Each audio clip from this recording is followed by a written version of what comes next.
Olá, pessoal. Hoje vamos dar continuidade à nossa disciplina de teorias linguísticas. Eu sou o professor Samuel e hoje vamos voltar ao módulo 4, dando continuidade com a unidade 2. Então, nosso módulo 4, a linguística e o ensino de línguas.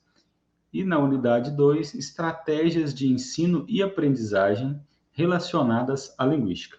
Então, essa unidade 2 dá continuidade ao que nós vimos lá na unidade 1, quando vimos algumas contribuições da linguística ao ensino em sala de aula de língua materna, língua portuguesa, e língua estrangeira, né? As contribuições que a linguística trouxe para o ensino de línguas.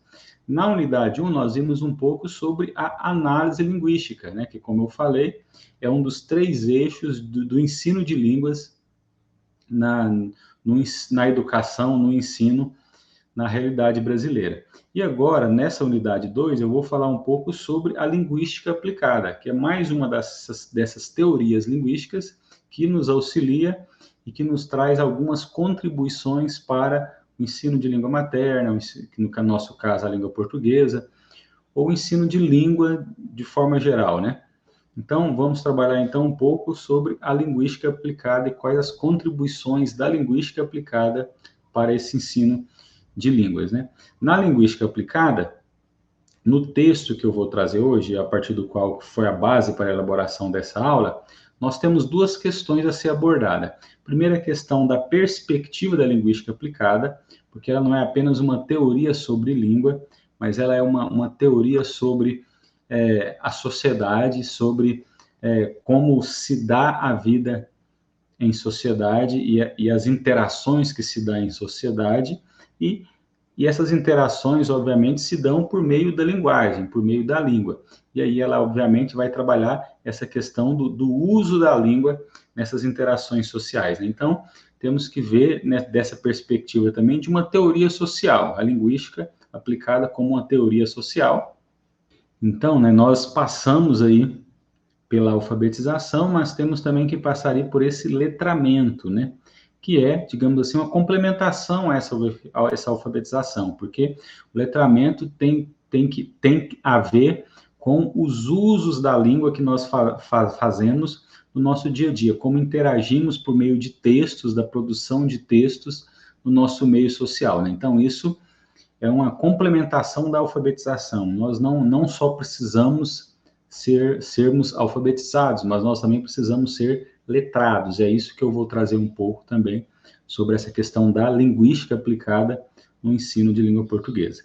A linguística aplicada, ela surge lá na década de 1940, mais ou menos, então eu já falei um pouco sobre isso, ela tinha esse interesse aí de compreender, né, e buscar as soluções para os problemas dos usos sociais da língua, né, como que existem alguns problemas na sociedade e tanto o debate, tanto como a solução do problema em si, passa pelos usos da linguagem. Então, a linguística aplicada vai, de certa forma, contribuir para o debate, para a solução desses problemas na sociedade de forma geral, né? Então, por isso que eu falo que ela é também uma teoria social, antes de mais nada, do que ser simplesmente uma teoria sobre língua, uma teoria sobre os fenômenos linguísticos.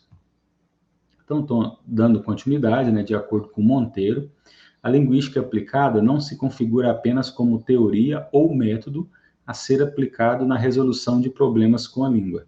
A sua contribuição está direcionada para a solução de problemas humanos que derivam dos vários usos da linguagem.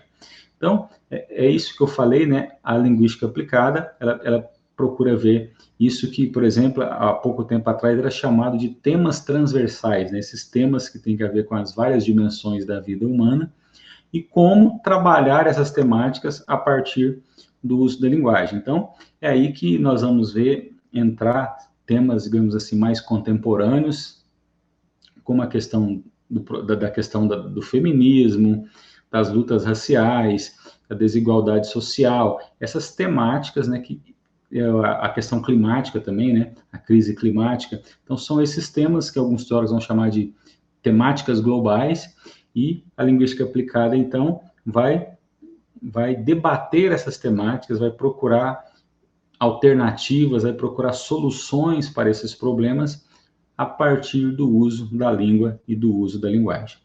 Então, segundo Oliveira, né, o objetivo principal, então, da linguística é um estudo prático, né, do uso da língua em situações específicas. Então, em cada momento da vida humana, se utiliza determinados gêneros textuais nessa interação. Então, quando se está no trabalho, se utiliza de um tipo de linguagem mais formal ou mais informal, por exemplo, dependendo do tipo de trabalho. Quando se está na escola, ou são outros gêneros textuais que circulam.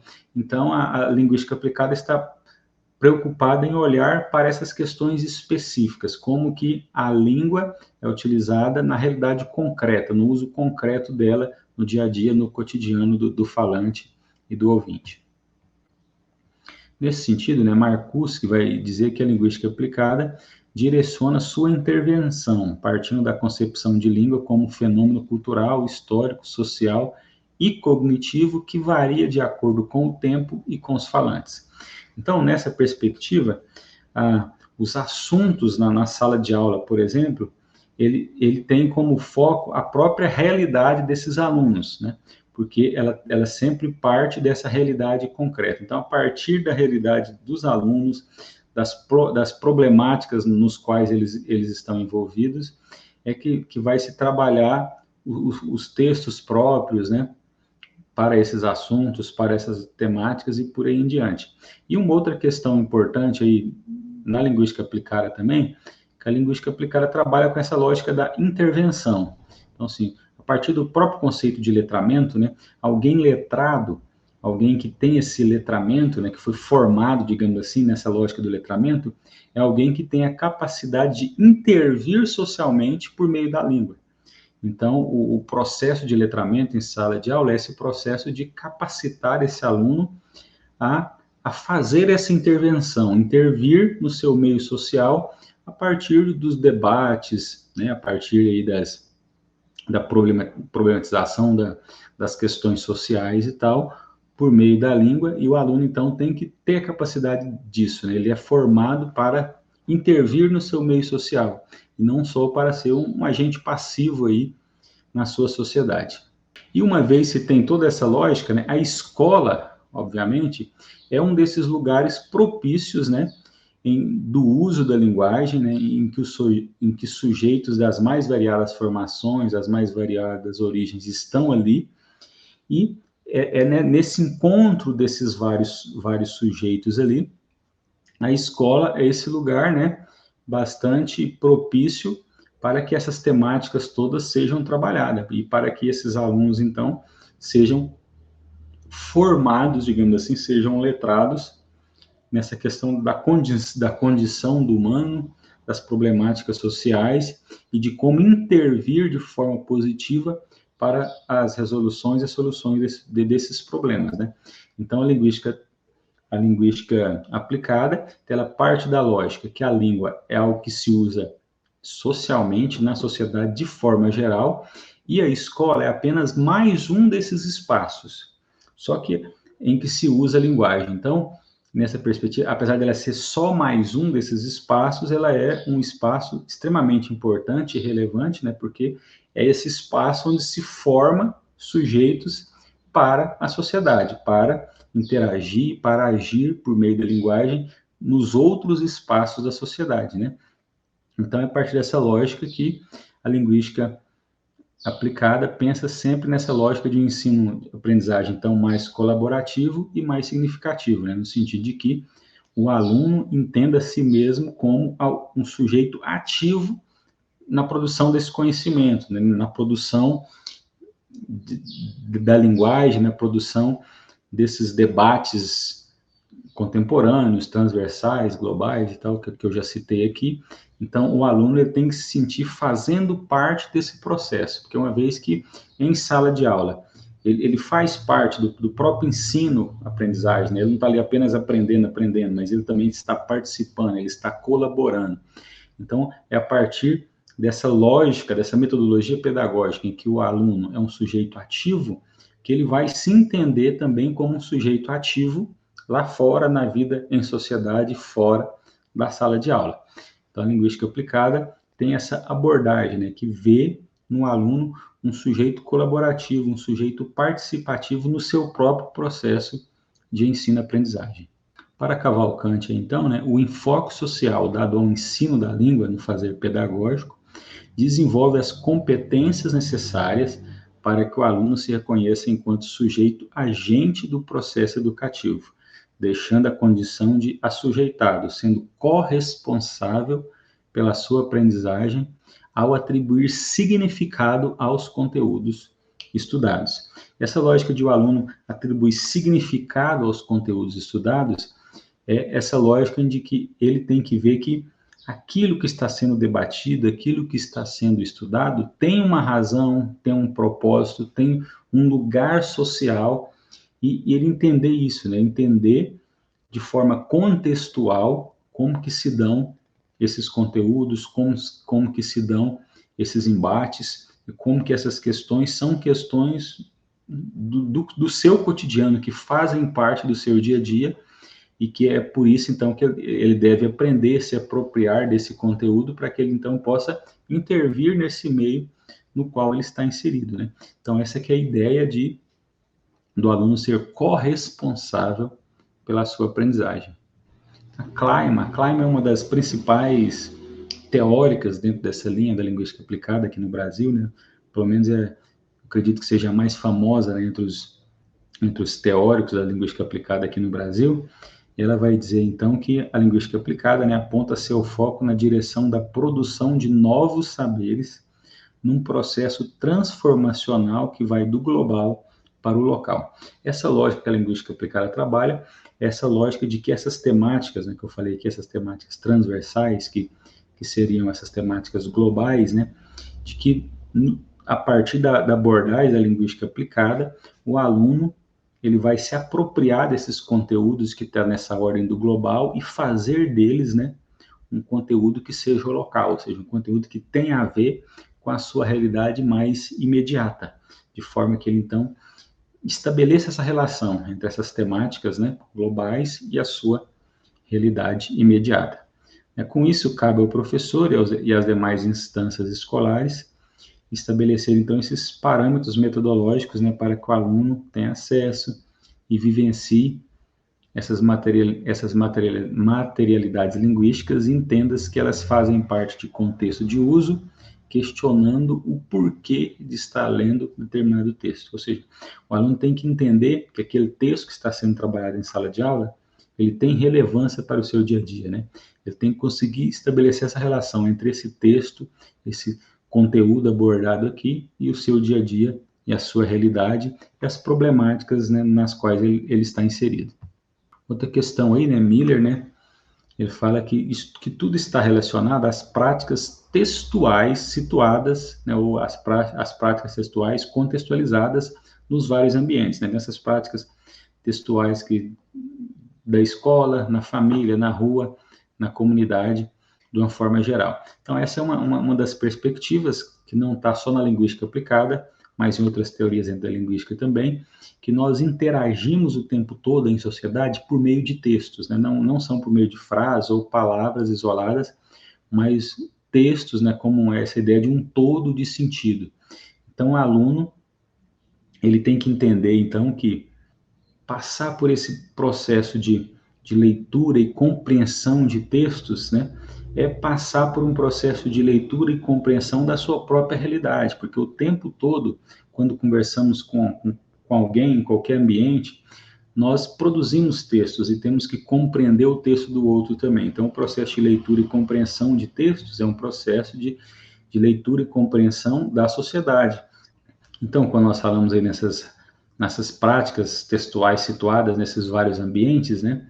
Então, quando estamos falando aí da prática de produção de texto, o aluno, ao entender que, ao produzir um texto, ao aprender ali sobre como se argumentar num texto, como fundamentar os argumentos desse texto, por aí em diante, ele também vai relacionar isso à sua prática social, às suas interações sociais. Então, da mesma maneira, quando ele está interagindo em qualquer ambiente, ele também vai argumentar, ele também vai fundamentar os argumentos dele, ele também vai construir o seu ponto de vista, ele apresentar um ponto de vista, defender uma tese diante dessa pessoa. Então, as coisas estão relacionadas, né? O processo de leitura e compreensão de um texto, o processo de produção de um texto está relacionado, obviamente, ao processo de leitura e compreensão do mundo e ao processo da intervenção no mundo à nossa volta por meio dos textos que produzimos, seja escritos ou orais, né? Então, é essa ideia de um ensino significativo, ou seja, que tem a ver com a realidade concreta do aluno, aquilo que ele trabalha em sala de aula, essas práticas textuais situadas na escola, elas têm que ser relevantes e fazer diferença para a vida dele nos outros ambientes também, fora da escola. Também se faz necessário, né, entender que essas práticas leitoras e suas experiências não dizem respeito apenas a uma leitura e uma escrita baseadas no código linguístico, alfabético, ortográfico, mas em seu uso enquanto linguagem como intervenção social, né? É isso que eu já falei, já comentei aqui sobre vocês. Então, o processo de leitura não é só identificar uma palavra ali e saber o que ela significa. Não é só saber se determinada palavra está com acento no lugar certo ou não, né? Então, vai muito mais além disso, tem a ver também com esse processo de leitura e compreensão do mundo, conseguir entender o que está nas entrelinhas, a intenção do autor com aquele texto. Às vezes, quando é uma ironia, por exemplo, que às vezes o autor diz uma coisa, mas querendo dizer outra, né? Então, o aluno tem que aprender tudo isso. Então, o processo de letramento passa por todas essas questões, né? Não é o texto apenas como um código a ser decifrado. Então, nessa perspectiva, né, Soares também vai enfatizar que o letrado não é apenas aquele que sabe ler e escrever. Isso seria o conceito de alfabetizado, né? Então, aquele que sabe ler e escrever, ele é alguém alfabetizado.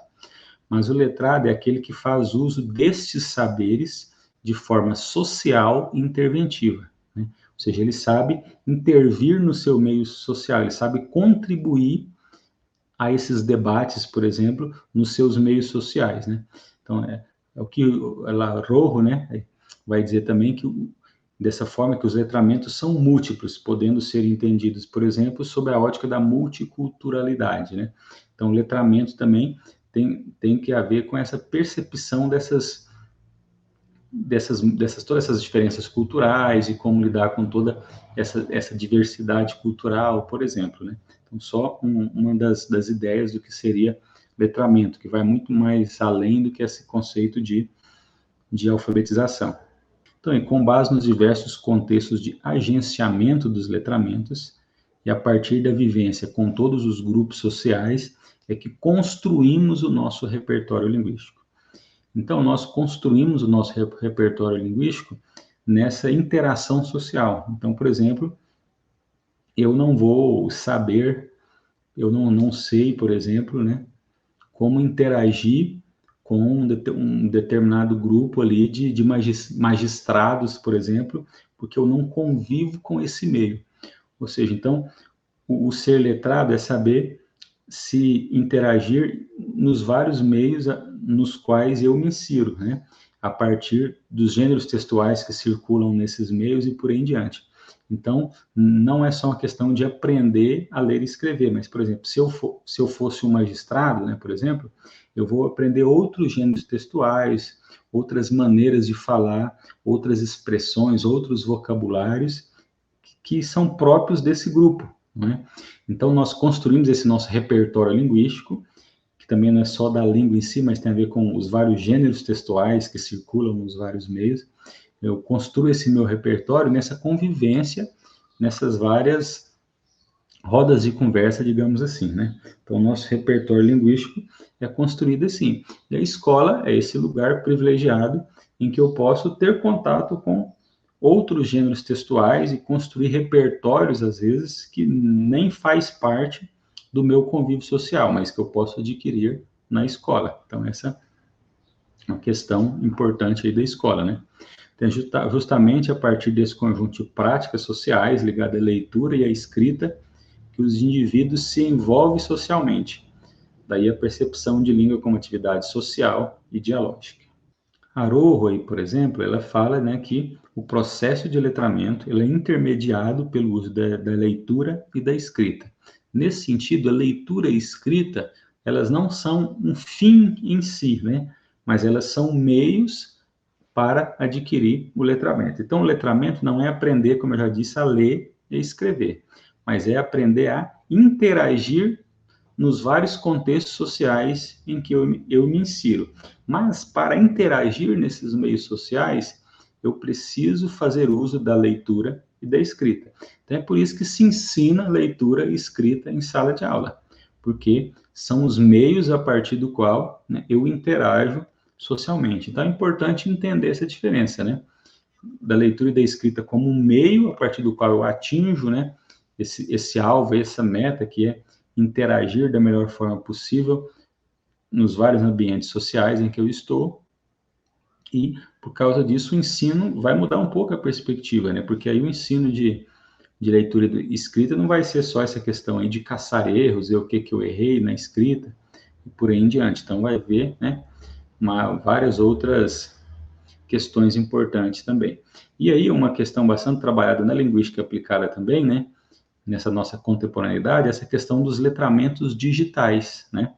Ou seja, porque hoje nós temos contatos aí, nós temos contato com várias mídias, né? Então, principalmente nas redes sociais, né, na internet como um todo. Então, eu interajo a partir de textos diferentes, né? De modalidades diferentes da escrita, como um texto de WhatsApp, por exemplo, aí todo abreviado e tal. Então, o aluno vai ter que aprender a se adequar a esses vários contextos e ser letrado nesses vários contextos, né?